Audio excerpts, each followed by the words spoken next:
Wonder, pages 41 to 50. Around the room. Miss Petosa told us a little about who she was. It was boring stuff about where she originally came from and how she always wanted to teach, and she left her job on Wall Street about 6 years ago to pursue her dream and teach kids.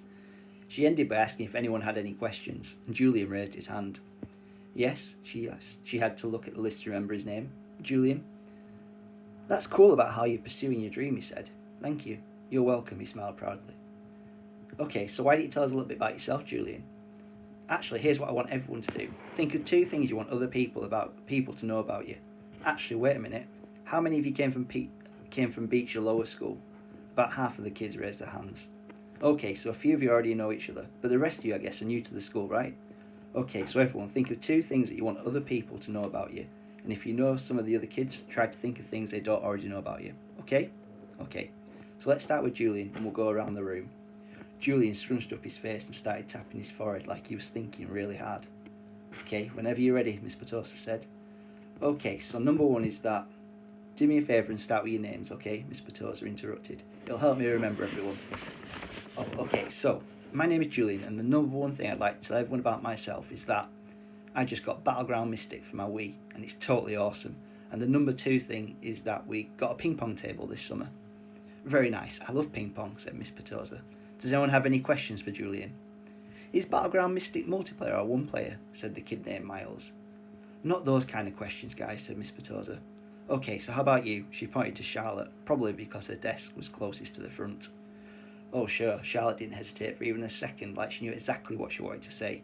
My name is Charlotte. I have 2 sisters and we just got a new puppy named Suki in July.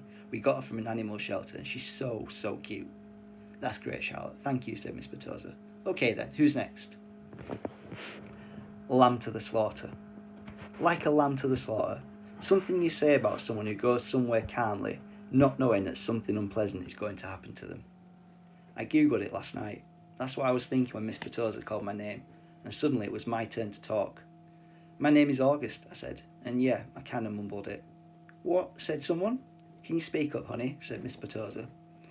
My name is August, I said louder, forcing myself to look up. I have a sister named Via and a dog named Daisy, and that's it. Wonderful, said Miss Petosa. Anyone have any questions for August? No one said anything. Okay, you're next, said Miss Petosa to Jack. Wait, I have a question for August, said Julian, raising his hand. Why do you have that tiny braid in the back of your hair? Is that like a Padawan thing? Yeah, I nodded. What's a Padawan thing? Said Miss Petosa, smiling at me. It's from Star Wars, answered Julian. A Padawan is a Jedi apprentice. Oh, interesting, answered Miss Petosa, looking at me. So, are you into Star Wars, August?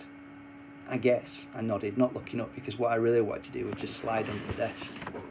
Who's your favourite character? Julian asked. I started thinking maybe he wasn't so bad. Jango Fett. What about Darth Sidious, he said. Do you like him? Okay, guys, you can talk about Star Wars stuff at recess, said Miss Petosa cheerfully. But let's keep going, we haven't heard from you yet, she said to Jack. Now it was Jack's turn to talk, but I admit I didn't hear a word he said. Maybe no one got the Darth Sidious thing, and maybe Julian didn't mean anything at all. But in Star Wars Episode 3, Revenge of the Sith, Darth Sidious's face gets burned by Sith lightning and becomes totally deformed. His skin gets all shriveled up, and his whole face just kind of melts. I peeked at Julian, and he was looking at me. Yeah, he knew what he was saying.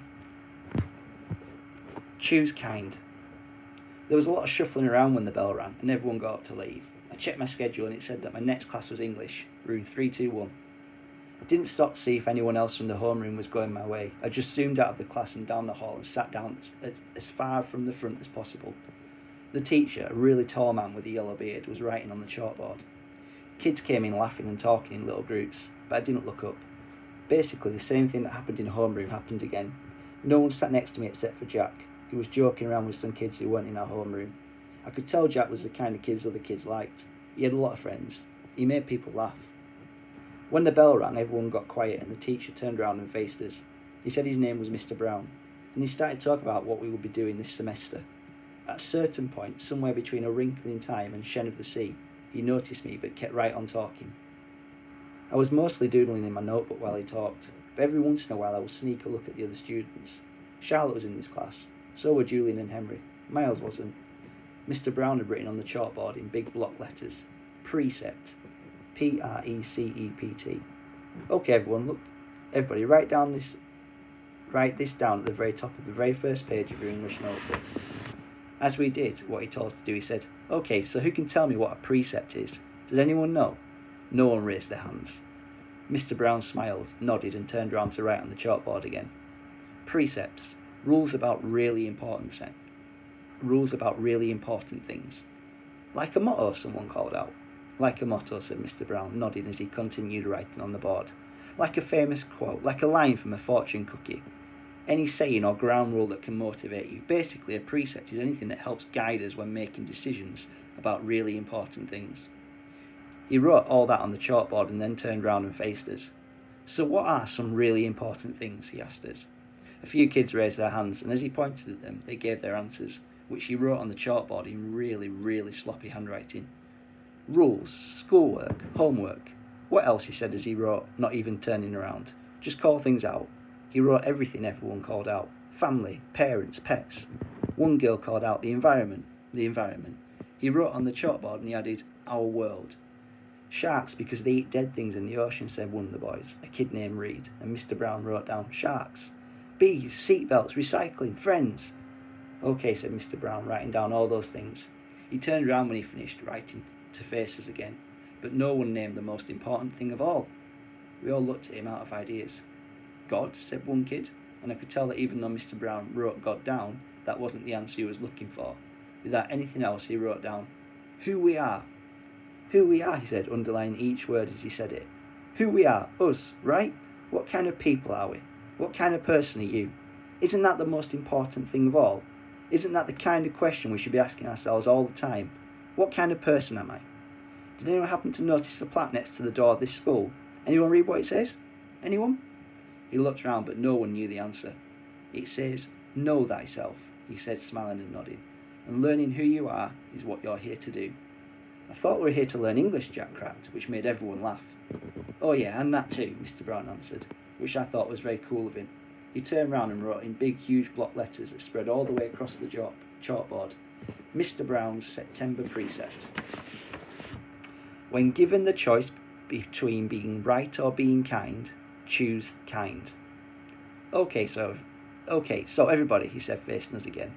I want you to start a brand new section in your notebooks and call it Mr. Brown's Precepts. He kept talking to us as we did what he was telling us to do. Put today's date at the top of the first page, and from now on, at the beginning of every month, I'm going to write down a new Mr. Brown precept on the chalkboard, and you're going to write it down in your notebook. Then we're going to discuss what that precept and what it means, and at the end of the month, you're going to write an essay about it, about what it means to you. So by the end of the year, you'll all have your own list of precepts to take away with you.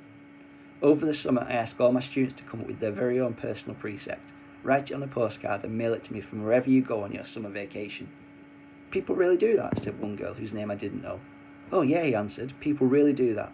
I've had students send me new precepts years after they graduated from this school. Actually, it's pretty amazing. He paused and stroked his beard. But anyway, next summer seems like a long way off. I know, he joked, which made us laugh.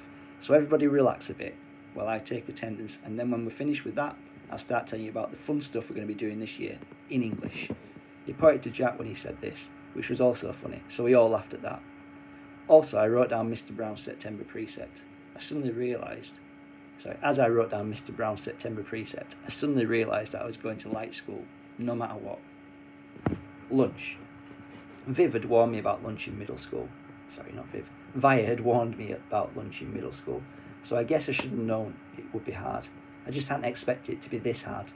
Basically, all the kids from all the 5th grade classes pour into the cafeteria at the same time, talking loudly and bumping into one another while they ran to different tables.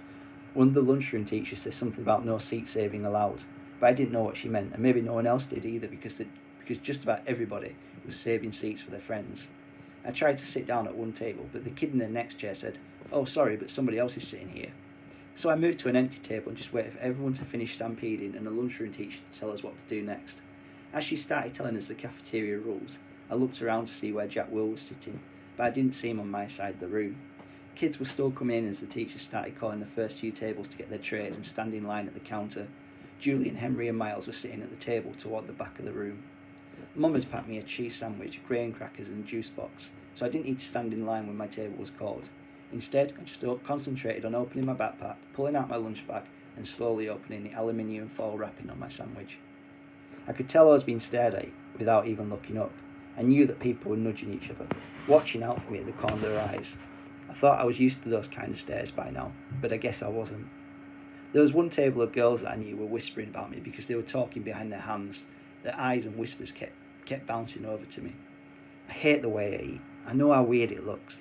I had surgery to fix my cleft palate when I was a baby, and then a second cleft surgery when I was 4, but I still have a hole in the roof of my mouth, and even though I had jaw alignment surgery a few years ago, I have to chew food in the front of my mouth. I didn't even realise how this looked until I was at a birthday party once, and one of the kids told the mum of the birthday boy he didn't want to sit next to me because I was too messy with all the food crumbs shooting out of my mouth. I know the kid wasn't trying to be mean, but he got in big trouble later, and his mum called my mum that night to apologise. When I got home from the party, I went to the bathroom mirror and started eating a saltine cracker to see what I looked like when I was chewing. The kid was right. I eat like a tortoise. Have you ever seen a tortoise eating? Like some prehistoric swamp thing.